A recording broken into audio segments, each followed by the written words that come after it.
ത്യാഗത്തിൻ്റെയും സ്നേഹത്തിൻ്റെയും സന്ദേശം ഉയർത്തിപ്പിടിച്ച് മാനവികതയുടെ അനിവാര്യത ഓർമ്മപ്പെടുത്തുന്ന ഒരു ദിവസമാകട്ടെ ഈ ക്രിസ്മസ്. ഗ്ലോറിയ 2025-ൻ്റെ ഏറ്റവും പുതിയ എപ്പിസോഡിലേക്ക് ഏവർക്കും സ്വാഗതം. ഇന്ന് നമുക്ക് സന്ദേശം നൽകാനായി എത്തിയിരിക്കുന്നത് ബഹ്റിൻ മാർത്തോമാ ചർച്ചിൻ്റെ അസിസ്റ്റൻ്റ് വികാരി റവറൻഡ് ഫാദർ സാമുവൽ വർഗീസാണ്.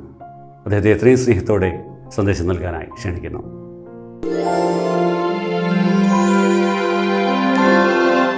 ദൈവനാമത്തിന് സ്തോത്രമുണ്ടായിരിക്കട്ടെ. ഒരിക്കൽ കൂടി നിങ്ങളുടെ മുമ്പാകെ വചനവുമായി നിൽക്കുവാൻ സർവശക്തനായ ദൈവം അവിടുന്നിടയാക്കുന്ന കൃപയ്ക്കായിട്ട് ദൈവത്തെ സ്തുതിക്കുന്നു. BMC ഗ്ലോറിയ നടത്തുന്ന 2025 ക്രിസ്മസിൽ ചെറിയൊരു ക്രിസ്മസിൻ്റെ ചിന്ത നൽകുവാൻ തക്കവണ്ണം അവിടുന്ന് ദൈവം ഒരുക്കുന്ന അവസരത്തിനായിട്ട് ദൈവത്തെ സ്തുതിക്കുകയും പ്രത്യേകിച്ച് BMC ഗ്ലോറിയ ടീമിനുള്ള നന്ദി ഈ സമയത്ത് രേഖപ്പെടുത്തുകയും ചെയ്യുന്നു. ഇതിലൂടെ കാണുന്ന എല്ലാവർക്കും സന്തോഷകരമായ ഒരു ക്രിസ്മസ് ആശംസകൾ ഈ സമയത്ത് നേരുകയും 2026 ഏറ്റവും അനുഗ്രഹമായി തീരട്ടെ എന്ന് പ്രാർത്ഥിക്കുകയും ആശംസിക്കുകയും ചെയ്യുന്നു. 2025 വർഷം മുമ്പേ ഉണ്ടായിരുന്ന ക്രിസ്മസ് എന്ന് പറയുന്നത് ഒരു ബേത്ലഹേം എന്ന് പറയുന്ന നഗരത്തിൽ നടന്ന ഒരു സംഭവമാണ്. നമ്മളത് എല്ലാ വർഷവും അതിനെ ധ്യാനിക്കുകയും അതിനെ നമ്മൾ സ്മരിക്കുന്നതാണ് ക്രിസ്മസ് എന്ന് പറയുന്നത്. ക്രിസ്മസ് എന്ന് പറയുന്നത് ഒരു ചെറിയ ചിന്ത നിങ്ങളുമായിട്ട് പങ്കുവെക്കാൻ ആഗ്രഹിക്കുകയാണ്. ക്രിസ്മസ് എന്ന് പറയുന്നത് ചേർത്ത് നിർത്തുന്ന അനുഭവമാണ്. നമ്മൾ ആദ്യത്തെ ക്രിസ്മസിൽ ധ്യാനിക്കുന്ന കഥാപാത്രങ്ങളായിരിക്കുന്ന വിശുദ്ധ മറിയ, അതോടൊപ്പം തന്നെ യോസെഫ്, ആട്ടിടയന്മാർ. വിശുദ്ധ മറിയയോട് ദൂതൻ വന്നിട്ട് പറയുന്നു, കൃപ ലഭിച്ചവളെ നിനക്ക് വന്ദനം എന്ന് പറയുമ്പോൾ അവരുടെ ജീവിതത്തിൽ വലിയൊരു ദൈവിക മനോഭാവം ഉണ്ടാകുകയും ശേഷം വായിക്കുന്ന ലൂക്കോസ് സുവിശേഷം 1-ാം അധ്യായം 39-ാമത്തെ വാക്യത്തിൽ പറയുന്നുണ്ട്, അവൾ ബന്ധപ്പെട്ട് മലനാട്ടിലേക്ക് ചെന്ന് എലിസബത്തിനെ കാണുകയും എലിസബത്തിനെയും ചേർത്ത് നിർത്തുന്ന ഒരു അനുഭവത്തെ പറ്റിയാണ് പറയുന്നത്. ഇന്ന് ഒറ്റപ്പെടലിൻ്റെ അനുഭവത്തിൽ എത്രയോ പ്രിയപ്പെട്ടവർ നമ്മുടെ ചുറ്റുപാട് നിൽക്കുമ്പോൾ മറിയ നമുക്ക് നൽകുന്ന വലിയ സന്ദേശം ചേർത്ത് നിർത്തുവാനും ആശ്വസിപ്പിക്കുവാനുമുള്ള ഒരു സന്ദേശം കൂടിയാണെന്ന് നമ്മൾ മറന്നു പോകരുത്. ഇന്ന് പലപ്പോഴും നമ്മളെ തന്നെ മാത്രം നോക്കി നടക്കുന്ന ഈ ലോകത്തിൽ ഈ ക്രിസ്മസ് നമ്മളെ ഒന്നാമതായിട്ട് അതിലൂടെ നമ്മളെ ചിന്തിപ്പിക്കുന്ന ആശയം എന്ന് പറയുന്നത് ചേർത്ത് നിർത്തുന്ന അനുഭവമാണ്. രണ്ടാമതായിട്ട് നമ്മൾ ജോസഫിനെ പറ്റി പഠിക്കുമ്പോൾ മത്തായിയുടെ സുവിശേഷം 1-ാം അധ്യായത്തിൽ പറയുന്നുണ്ട്, നീതിമാനായ യോസെഫ് എന്നാണ് പറയുന്നത്.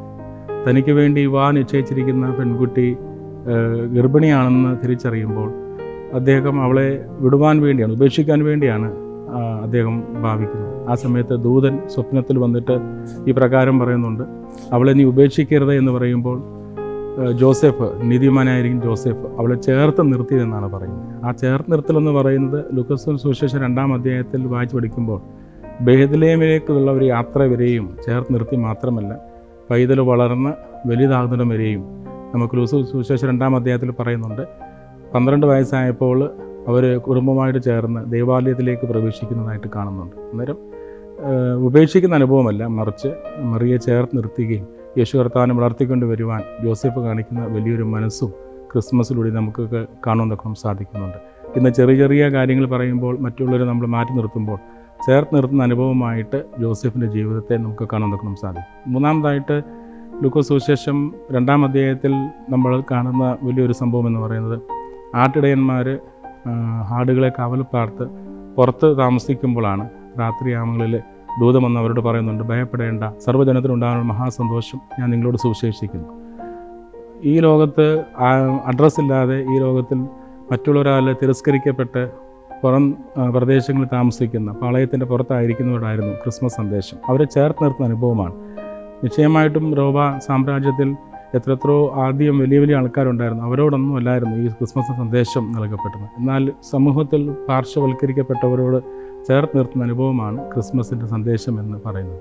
രാട്ടിടയന്മാർ ആ സന്ദേശം കേൾക്കുകയും അവർ എഴുന്നേറ്റ് അത് അനുസരിക്കുകയും അവർ ബേത്ലഹേമിലേക്ക് ചെന്ന് യേശുവിനെ കാണുകയും ചെയ്തു എന്നാണ് വചനം നമ്മെ പഠിപ്പിക്കുന്നത്.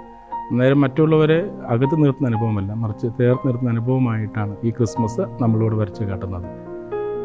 അതുകൊണ്ട് ഈ ഒരു ക്രിസ്മസ് എന്ന് പറയുന്നത് നമ്മുടെ ജീവിതാനുഭവങ്ങളിൽ, നമ്മുടെ വ്യക്തിപരമായ ജീവിതാനുഭവങ്ങളായിരിക്കാം, നമ്മുടെ കുടുംബജീവിതത്തിലായിരിക്കാം, നമ്മുടെ സാമൂഹിക ജീവിതാനുഭവങ്ങളായിരിക്കാം, മാറ്റി നിർത്തുന്ന അനുഭവമല്ല, മറിച്ച് എല്ലാവരെയും ഉൾക്കൊള്ളുവാൻ തക്കവണ്ണം മറിയെപ്പോലെ എലിസബത്തിനെ ആശ്വസിപ്പിച്ച അനുഭവം പോലെ, ജോസഫിനെ പോലെ മറിയെ ചേർത്ത് നിർത്തിയ അനുഭവം പോലെ, പാപികളായ നമ്മളെ ക്രിസ്തു ഈ ലോകത്ത് വന്ന് ചേർത്ത് നിർത്തിയതുപോലെ ആട്ടിടയന്മാരെ ചേർത്ത് നിർത്തുന്ന ആ ദൈവികമായിരിക്കുന്ന മനോഭാവത്തോട് ഈ വർഷത്തെ ക്രിസ്മസ് ആയി തീരുവാൻ സർവശക്തനായ ദൈവം അവിടുത്തെ ഇടയാക്കട്ടെ എന്ന് പ്രാർത്ഥിക്കുകയും ആശംസിക്കുകയും ചെയ്യുന്നു. എല്ലാവർക്കും ഒരിക്കലും കൂടി ക്രിസ്മസും പുതുവർഷത്തിൻ്റെ നന്മകൾ നേരുകയും ദൈവം എല്ലാവരും അനുഗ്രഹിക്കട്ടെ എന്ന് പ്രാർത്ഥിക്കുകയും ചെയ്യുന്നു.